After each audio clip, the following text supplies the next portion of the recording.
Marvel has mostly been known to have put out some of the best movies out there, while ignoring a few.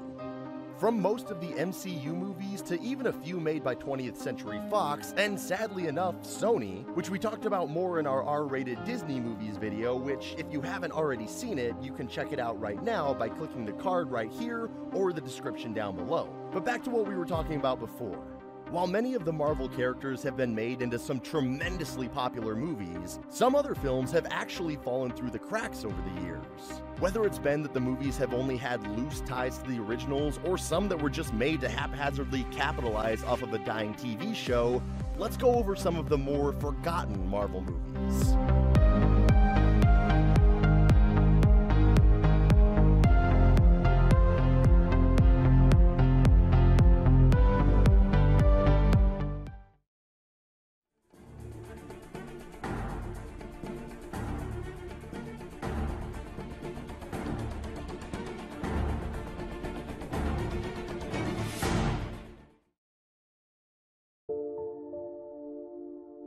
Now, when we're talking about old Marvel TV shows, most people only really remember The Amazing Spider-Man or The Incredible Hulk. And we all know that these shows and characters would later be remade and rebooted with higher budget projects like Sam Raimi's Spider-Man trilogy, Ang Lee's The Hulk movie, Mark Webb's Spider-Man movies, Edward Norton's portrayal in The Incredible Hulk, and Spider-Man's and Hulk's numerous appearances in the MCU. For Spider-Man, it's kind of funny to think that the first actual Spider-Man movie was a made-for-TV movie and served as a pilot for the short-lived, cheesy, 2-season, 13-episode run of an already low-budget TV show in the late 1970s. What's even stranger is that that TV movie got 2 more sequels, while Mark Webb's Amazing Spider-Man reboot only got the 1 sequel. Just goes to show the quality of the films. Apparently, the first 2 episodes of the Amazing Spider-Man TV series called The Deadly Dust Parts 1 and 2 were edited together by Columbia Pictures and released in theaters as Spider-Man Strikes Back, while Spider-Man The Dragon's Challenge was the series finale to the show, originally being titled The Chinese Web, for some weird reason. If you thought Spider-Man's first movies sounded really bad and confusing, then you're in for a treat. The 1978 TV series The Incredible Hulk had the first 2 episodes of the show originally as 2 standalone movies that were set to be the pilot for the TV show. They were made before the show even started. The first movie was simply titled The Incredible Hulk, while the second movie, named The Return of the Incredible Hulk, was retitled To Death in the Family to air on TV. Both of the films were made in 1977, before the series officially began in 1978. There was also a movie called The Incredible Hulk Married, or The Bride of the Incredible Hulk.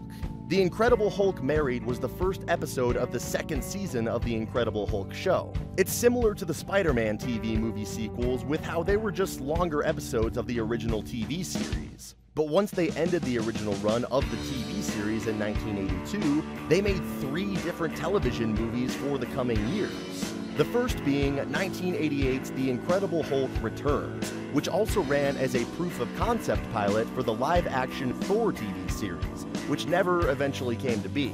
The next movie, however, is actually the most interesting of them all, with 1989's The Trial of the Incredible Hulk being the first time Stan Lee ever made a cameo in a Marvel movie, which obviously became a staple in all cinematic Marvel movies down the road.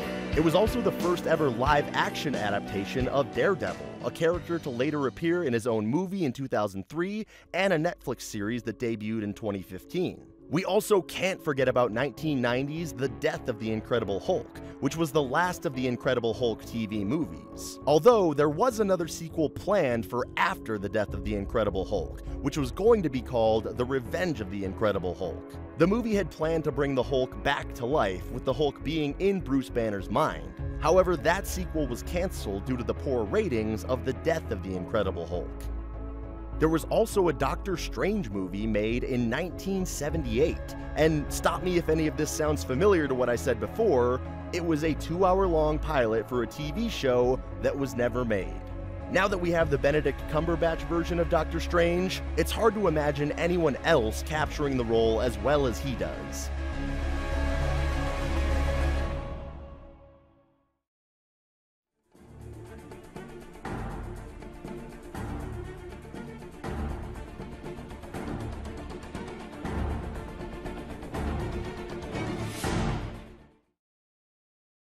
Tonight, Fox presents a world premiere motion picture from the creators of the hit comic book series, The X-Men, comes Generation X. They've got the power. They've got the technology. They're the new generation of superheroes. And they're coming to save the world.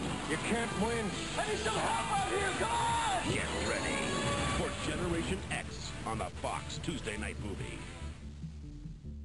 Oh boy, another TV show pilot that went nowhere. Let's see how this one goes. This one actually seemed interesting, being a spin-off of the X-Men franchise. The movie was called Generation X, who first appeared in Uncanny X-Men issue 318 in the Phalanx Covenant storyline. It was aired on Fox in 1996, long after the Spider-Man and Hulk quote-unquote movies.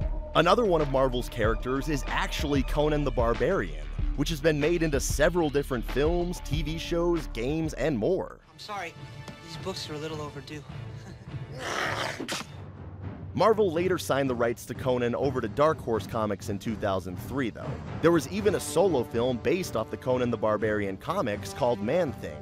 It was originally intended to be a direct-to-video movie and have a US theatrical release, but instead it was premiered on the Sci-Fi Channel with a limited theatrical run internationally.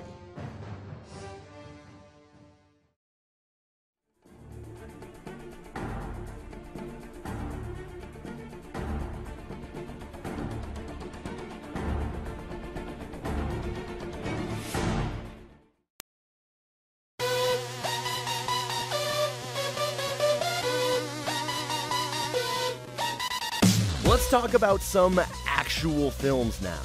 Now, the next movie you probably don't know about was actually the first Marvel film to win an Oscar. If you thought that was Spider-Man 2 that held that title, you would be wrong. I'm talking about The Men in Black.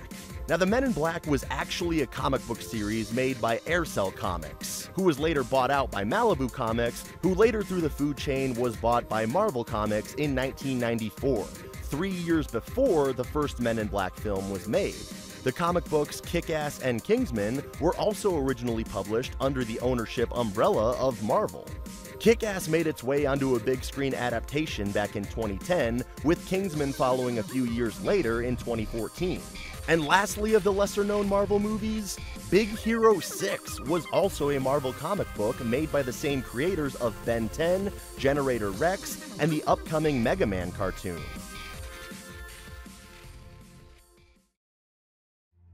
Hey guys, thank you for sticking through to the end of this video. If there are any movies we missed, be sure to tell us in the comments below. If you liked this video and deem it worthy of your almighty approval, then show it by liking the video or upvoting or whatever else you can do for it depending on where you are on the internet. Oh, and if you like the sound of my voice, my name is Fath Guy, and I do plenty of videos on my own channel on things like Star Wars, South Park, movie reviews, and whatever else I feel like. So if you want, check that out also. Also, a huge thanks on my own behalf to Yellow Syrup for inviting me back to narrate a second time, and on behalf of both of us, thanks for watching.